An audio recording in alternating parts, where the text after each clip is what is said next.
Hello, ladies and gentlemen. It is me, WowSpartan11, bringing you another Let's Play we're going to be doing. And this is actually going to be a Let's Play where I get, the viewers involved as opposed to just watching me play. Now, the game we're playing is a roguelike, and a real roguelike at that, Cataclysm Dark Days Ahead. To give you the quick rundown, it is a post-apocalyptic zombie survival roguelike. Now, if you're one of those people who doesn't exactly enjoy hardcore roguelikes, then this might be the time for you guys to, close the video, because this is definitely a roguelike. And this definitely wouldn't be a WowSpartan11 recording, if it didn't have interruptions. Now, this is going to be a bit more of a relaxed, story-driven Let's Play I'm going to be doing. To give you guys a kind of general understanding of the rules, and I'm still going to be tweaking them as I go along, is basically how we're going to do this is every time we lose a character, I'm going to take sort of votes on ideas for what the next character is going to be about. And at the end of every recording session in a character doesn't die, I will also be looking for voting based on, something to do with the character's RP reasons for wanting to do their next course of action. And whatever sounds best is what we'll go for. There are a couple of other mechanics I'm going to self-impose, but other than that, let's sort of just hop into the game here. Actually, as you can see, I already have a character, but that's for testing purposes, so let's just go ahead and delete this entire world. Oh, uh-oh. Did I do anything? Oh, no, okay. And let's create a world. Now, there's a couple of sort of built-in mods you can turn off and on, made by the community. This is very much a community-driven game, and the community is pretty good. The noises you are hearing in the background are actually part of Pip12345's audio pack, which includes sounds as well as music, ambience mostly for the background, so you can thank him for that, and I'll have stuff in the description for him. Alrighty, but let's see here.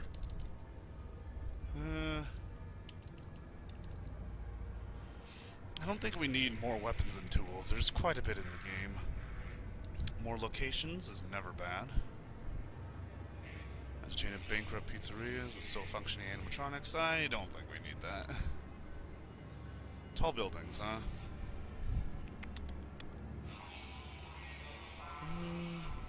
Maybe we'll play with some of the... you know what? Nothing ventured, nothing gained. Let's see here. Or actually, that might interfere with some of the... Hold on. That might interfere with some of the more locations. We'll try that next. Boats? I mean, why not?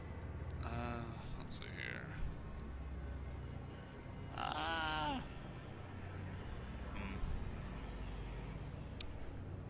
don't even know if we're going to touch vehicles much. Maybe we will. Dependency's none, huh? I mean, it shouldn't hurt anything.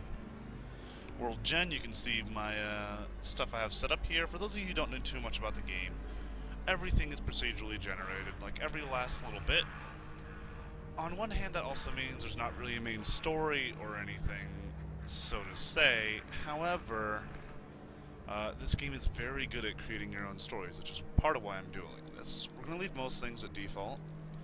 One thing I am changing is, well, actually, by default, it's now static spawn to begin with. But, this means that most of the zombies start off on the world map. Like, they're all there. Which makes it much more difficult when you're approaching cities or something like that. But it does mean you can kill the zombies and clear them out.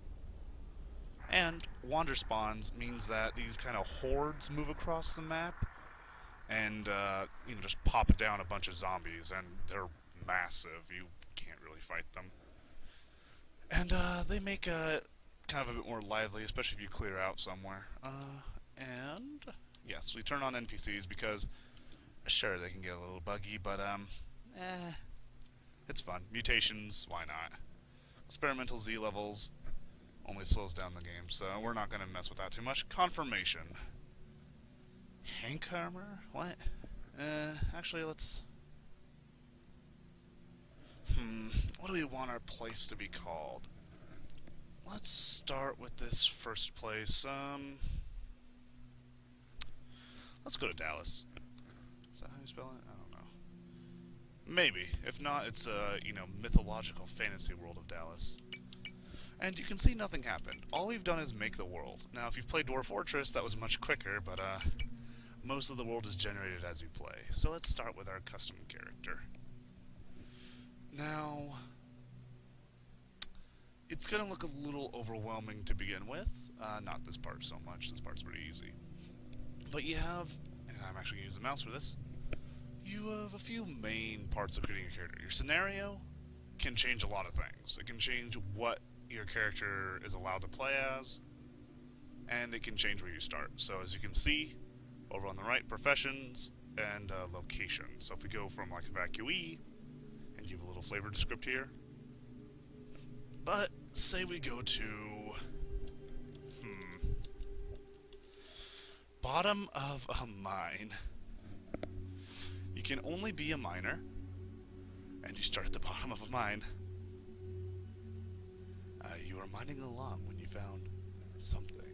You're not sure what, but it sure is dark down there. Or down here. Man, I'm not officially dyslexic, but sometimes I wonder.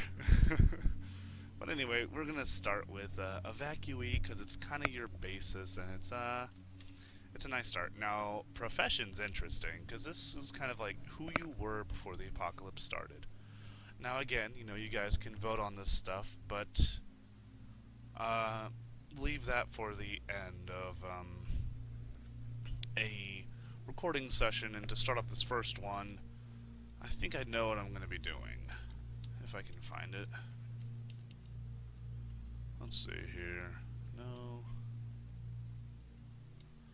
We're looking for, and you can see there's quite a few, and if we go all the way down to the bottom, actually I should explain this part.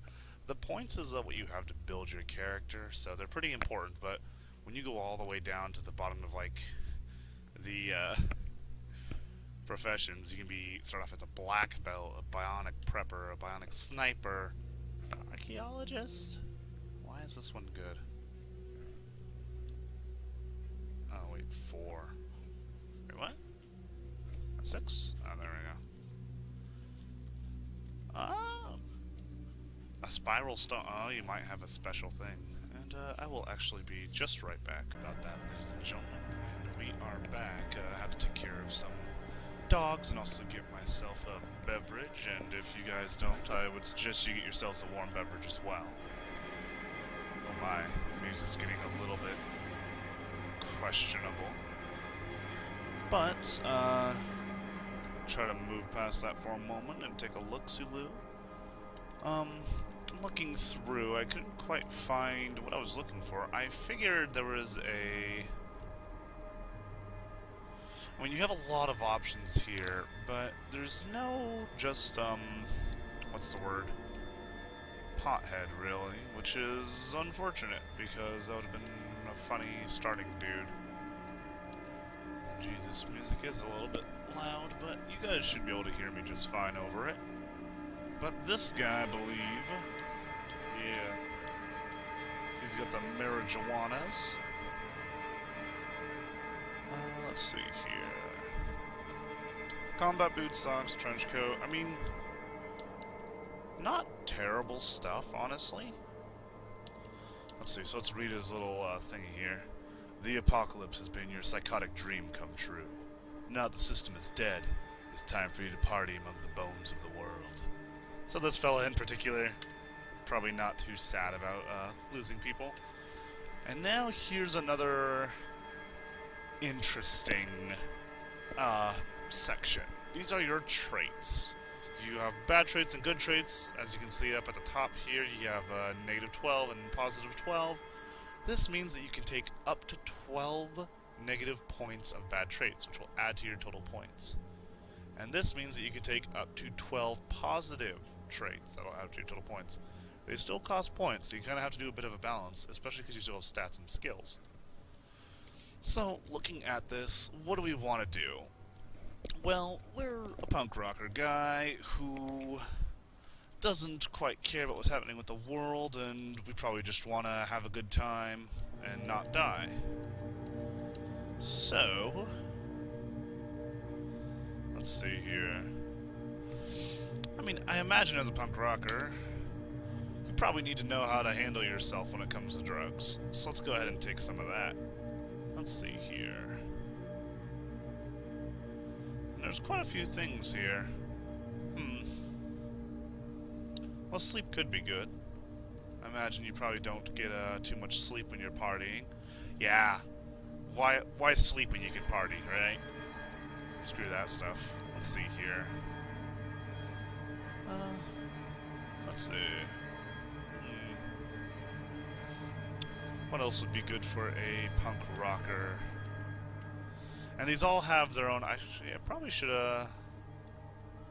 given a little bit of a description. Well, I mean, I don't know. These are pretty self-explanatory. There are drugs in the game, and every time you expose yourself to drugs, there's a chance you could begin to develop an addiction. And addictions get worse the more you fuel them, but if you're just a casual user, it tends not to get too bad.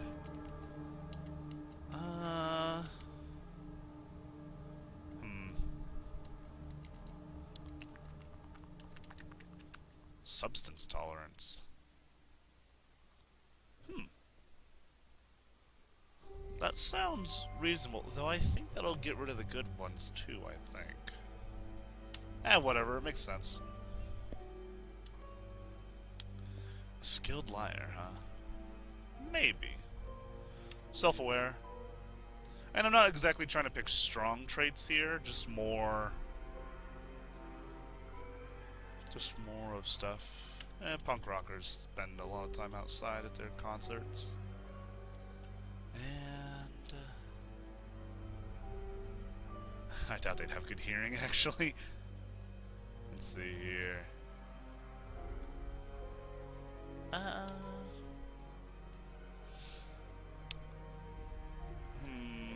What is this? I think that actually makes sense too. We don't need much sleep, but we can pretty easily sleep when we need to. Alright, and taking a look at some of the bad traits we got over here. I mean, quite a few things we could do. Let's see here. No.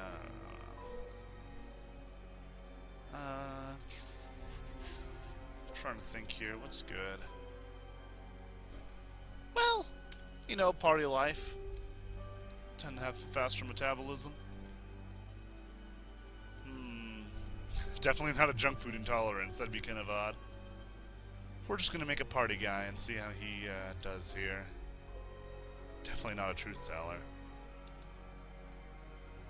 You know, yeah, I think that's probably fine. Jittery, huh?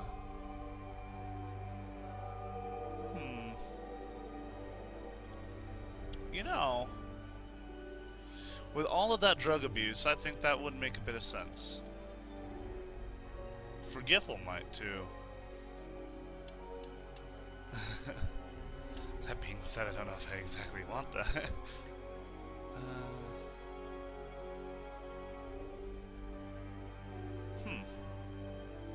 Bad temper's kinda... Well, if you're a punk rocker... we don't need it. Anyway, let's go to stats. Now, there's only 4 attributes in the game, as I call them, because stats is a bit too all-encompassing. And they do a few things. Strength, and, well, it says right here, actually, so I'll just read it. Strength also I can't even speak. First of all, it controls how much HP you have, which is pretty important. Controls how much you can carry, controls how much damage you do. It also makes you more resistant to lots of diseases and poisons. And when it says actions which require brute force more effective, wow, I might be a little dyslexic. What this means is, by design, most things in Cataclysm don't necessarily say you can or can't do it. they just have requirements. So you can drag a body around, you can drag a cart around, but you might not be able to drag a car, but that's not because you're not allowed to drag cars, it's just because it has a much higher strength requirement to do so. And if you have a high enough strength, you could, in theory, drag cars. So, you could drag refrigerators, like all sorts of big things that can, as long as it's movable. And so, you know, it could help with that and also smashing through things, but he's just a punk rocker. He's not exactly hitting the gym. Dexterity, like finesse, I think that makes sense. You know, he's playing his guitar, he's doing his things. Intelligence,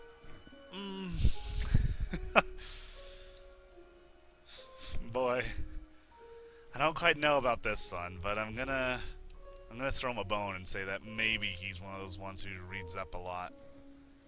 But so he doesn't quite have a whole lot going from at the start. Skills. Well, let's see here.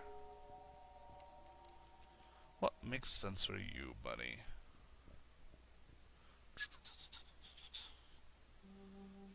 Well,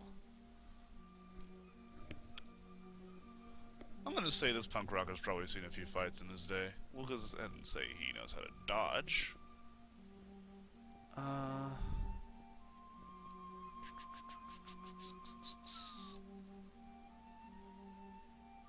He probably knows how to get a crowd going too with a lot of talking.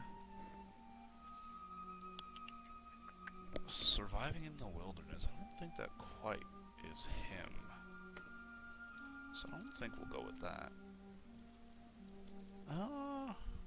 Do any of these other ones make much sense? Probably not for this guy, honestly. He probably doesn't even cook. Stats, we'll just go ahead and say he's got another Dex. Makes sense to me. His name is going to be Taman. How the hell do you spell this? Wu. Fella who, you know, fallen on some hard times and, well, became a punk rocker, and then the world went to crap, and now he might not care too much that it's gone bad. He's an evacuee. He is, good at sleeping. That's his main skill, as well as doing drugs. This couldn't possibly go badly. Now let's go ahead and hop into the game. Alright, I'm going to take a sip of my drink here. Alrighty. So, where you usually start when you're an evacuee, or I think you always start, is in your evac shelter. You can see it written up there, and you can also see a name here because there's also an NPC here. Now, this map isn't very pretty, but you can kind of get the idea of what's going on here. We got forests, and every little symbol means it's something. Radio towers, these are all roads. This is all fields. So you can kind of get an idea of what you're looking at. Labs?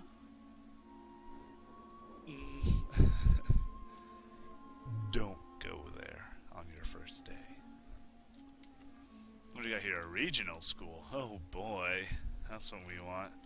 Few houses, gardening supply, hey, pharmacy. But this is all in the city, as you can see, with all the buildings, so lots of zombies could be there. But a couple of first orders of business. Of course, we want to check our inventory and see what we have. It did tell us on our description, but it's nice to look.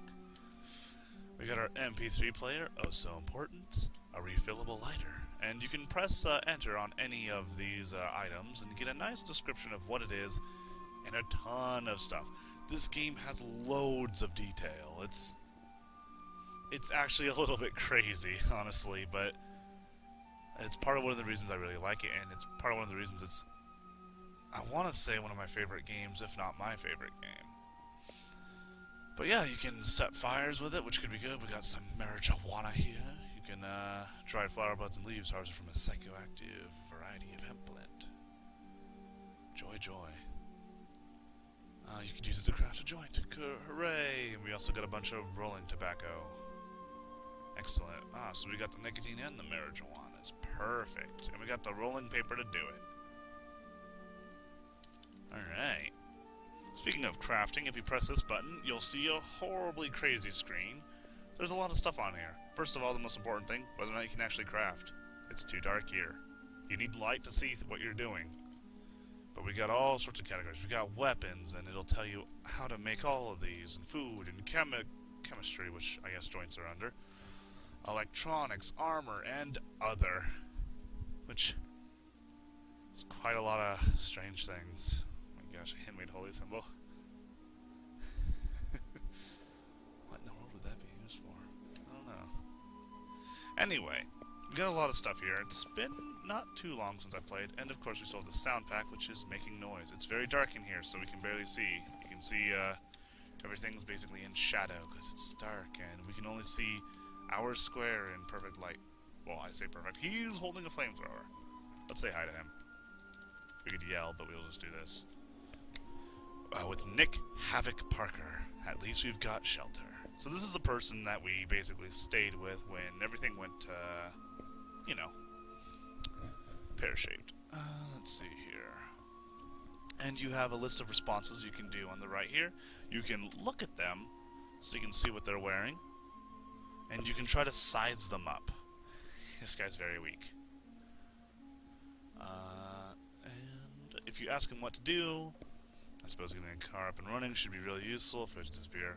He'll give you like a little bit of tips, which, you know, I agree with the tip. It's a good tip, but you know, you can trade with him. He has nothing. He literally only has a flamethrower. But we can try to get things from him. Now, you know, we're a punk rocker, dude. We're out there trying to survive, but sometimes we don't have a whole lot ourselves, right? So we need some things to help us along. It's snowing outside, as you can see by the little thing up here, and there's lightning. Oh, no, it's lightning. Jesus, snow and lightning. That'd be a disturbing combination. But anyway,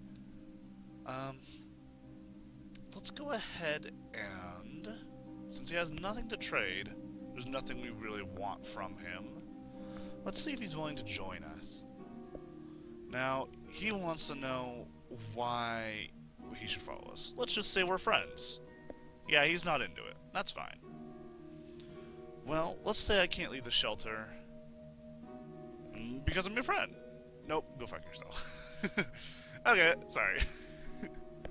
Well, bye. Thanks, buddy. And now we're going to go down a level. Now, as you can see, it's very dark down here. Canned tomato.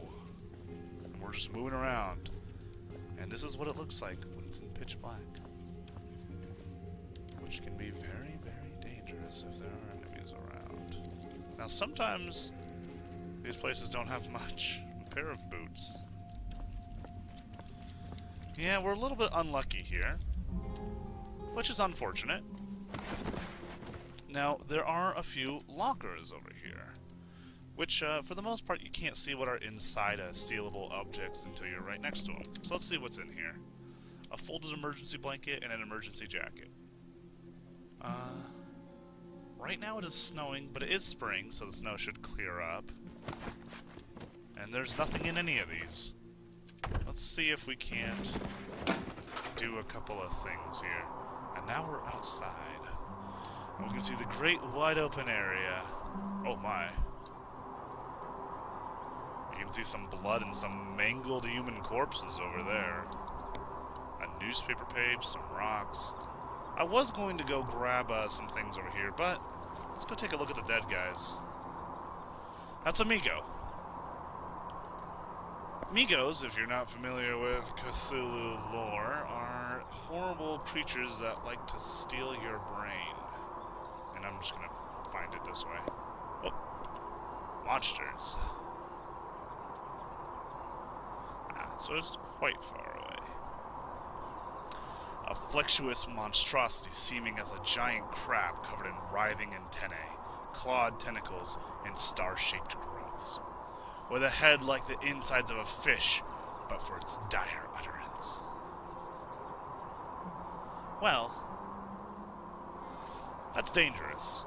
We don't exactly want to deal with that rude customer. However,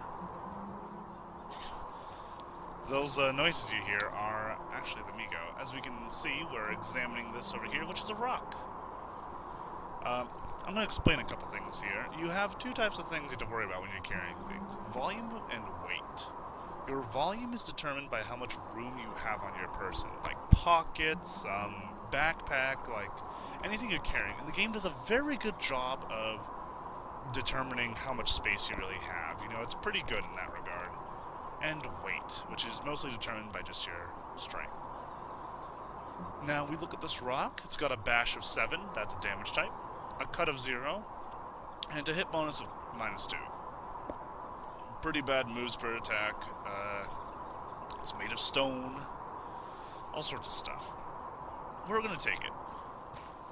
Because a rock is something we don't really care too much about, right? So what we're going to do is one of the interesting things you can do in Cataclysm. It takes you several seconds to go to rock. Okay. We're going to start banging on this bench here. Oi. There we go. Ah, and that's a new thing. You can hear him breathing, because up here our stamina is in the yellow, which is not the best. We'll go ahead and pause a couple of seconds. There you go, buddy. And we have a pile of things here. 2x4s, nails, and splintered wood. Everything that's built can pretty much be disassembled in one way or another. So what we're going to do is actually just stand on top of this. Oh, and I will be maybe right back. It depends. Yeah, I will be right back, because dogs are barking. And we are back. Sorry about that. Sometimes you gotta take care of things. But we're also gonna smash this locker. There we go. Oh, and we're gonna take a moment so that we're not tired, because that noise is a little bit annoying. Anyway. Now you can see we can craft things, and crafting is interesting in this game because you don't have to have it on your person necessarily. It can be on the ground next to you, or even a good distance away. It kind of depends. Now, there's a few things here which would definitely serve to be better weapons than what we have. And while we grabbed a rock, you can see here, one of the tools that's required is a tool with hammering of 1 or more. You don't necessarily need a specific item, and like you can only build this with a ball peen hammer or something. You just need to have tools that match a certain quality. Now, if we go to the rock here, it has a level 1 hammering quality. So that means that it's a pretty poor hammering tool, but you can still like bash nails in with a rock, so there you go. So we could make a nail board, which has significantly more damage and a bonus to hit. The moves per attack is basically how quick the weapon is. This means, this basically represents how many, well, just how long it takes, and the lower the value, the better. So, an average turn, you could kind of round it around to somewhere around 100 moves per whatever you do. So this means it would take slightly more than a turn. Very slightly, but it's there. Go down to the crowbar. It's got a significant bash, cut, better to hit chance, slightly faster, and you can pry stuff with it. This, and it also, most items in this game do have flavor text. This is a pipe whose ends have been bent and hammered flat to resemble a crowbar. Use it to open locked doors without destroying them, or to lift manhole covers. And it can also be clipped or hooked onto a belt loop. Now this is new. I don't remember seeing this when I was playing the game. And the other thing we can make is a rock and a sock. A rock and a pair of socks. A true weapon of desperation. And indeed it is. It is not a very good weapon. But we're going to try to make a crowbar. Now another thing to notice is you have your difficulty, your skill level, and your time to complete. I think we can still make this. Oh, you can't see the craft. Now, you might be wondering what these are. These are windows with closed curtains. We're going to open the curtains so that we can craft here. Now, we've made a makeshift crowbar, and we're actually going to wield that instead. Now, we will store the rock for now. We have a lot of room because I believe if we go over to our trench coat, Let's see. Yeah, it provides a volume... Oh, no. Storage of 24, which is very good. Ooh, acid and fire protection. It didn't always used to show that. It usually just showed this. And you have a ton of little stats about it, and it fits. Sometimes you'll find clothing that doesn't fit, it just increases the encumbrance. So anyway, now we have this crowbar, and we're going to try to go towards an amoebic mold, huh? These bodies here, and where is that Migo? Oh my, what are these? There's a lot of bodies here. Now, we could try to search every single... Oh, that's bad. If there's one thing I'm more scared of than a Migo, it's a moose. Heavily injured, moderately injured. Okay, so they'll probably kill each other. But one thing also to look at, instead of just searching every corpse, we can tab, switch to items. Now this won't show us everything, but we can see there are some bandages there. We're still gonna go. The moose dies. Okay, I'm gonna walk forward. It's still snowing, of course. Ah, there's 2 Migos here. Interesting. Moderate, light. Let's see what's here. We'll take the bandages. We're actually going to start running. When you run, you burn through some stamina, but you're faster. Go figure. Spitter zombie corpse, don't want to mess with that. And we're just going to try to see if we can't grab the goodies here before the Migos get us.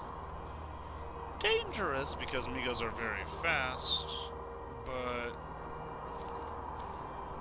I think we'll be alright. I am more interested in these things, because they have these big old plates, which make me wonder if they're not army corpses. Which means we could possibly get a gun early on, which would be very helpful. A wrapper of chewing tobaccos. Oh, hey, cocaine. Oh, are these all bags of cocaine? Have I been deceived? Crystalline extract of the coca leaf. Or at least a white powder with some of that in it. A topical analgesic.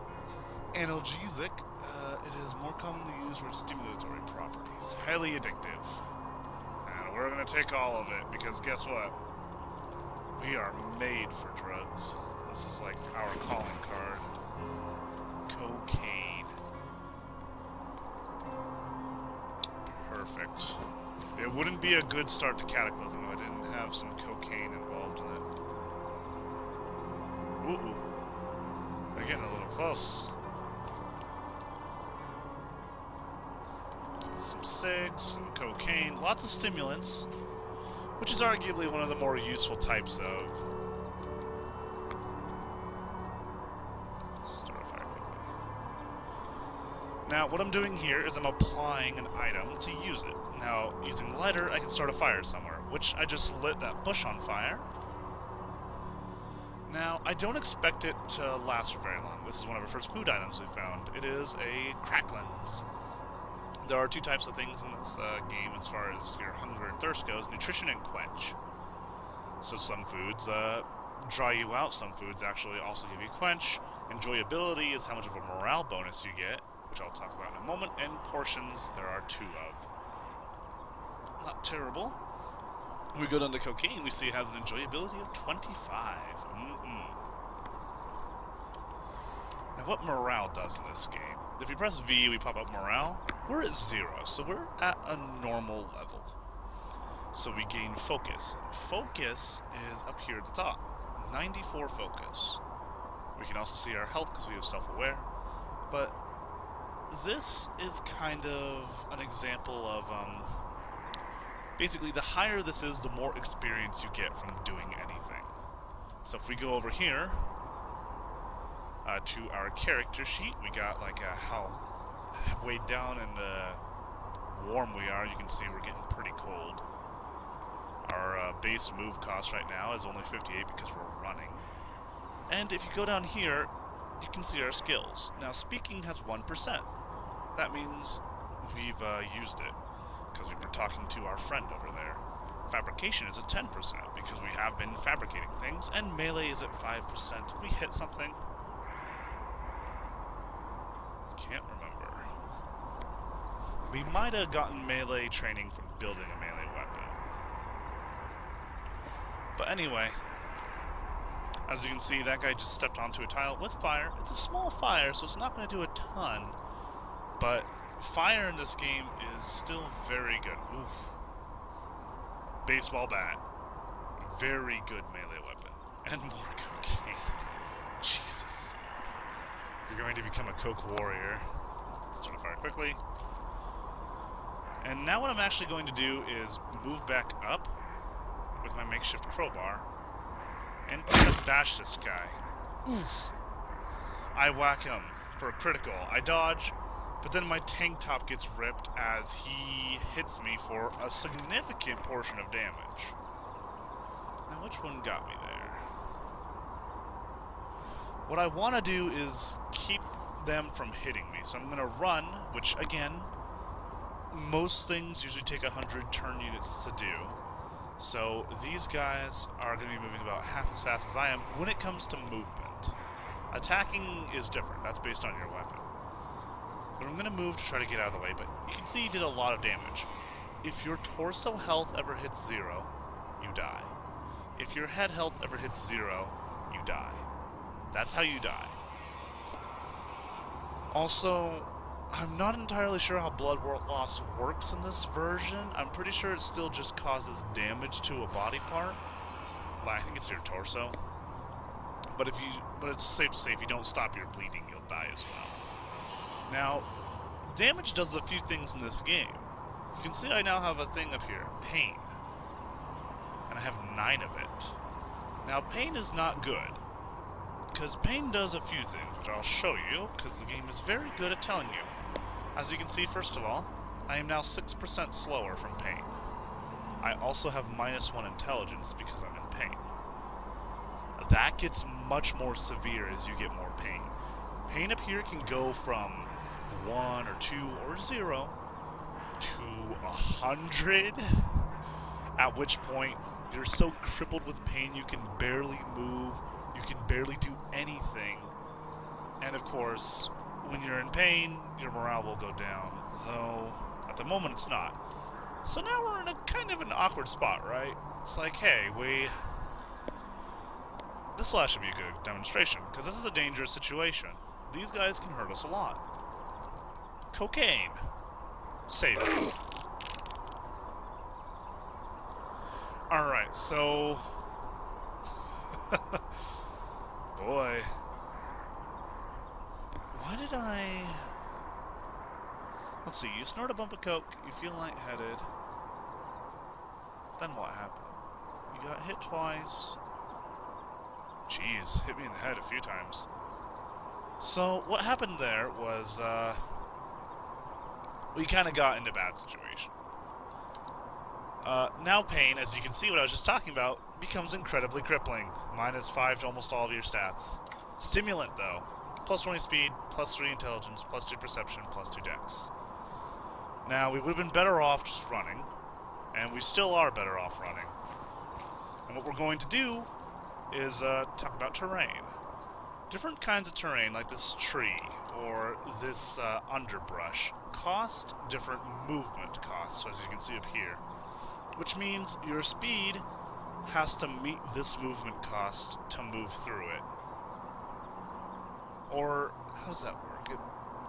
Because that would make sense if I was running. It's, I think how it works is for every...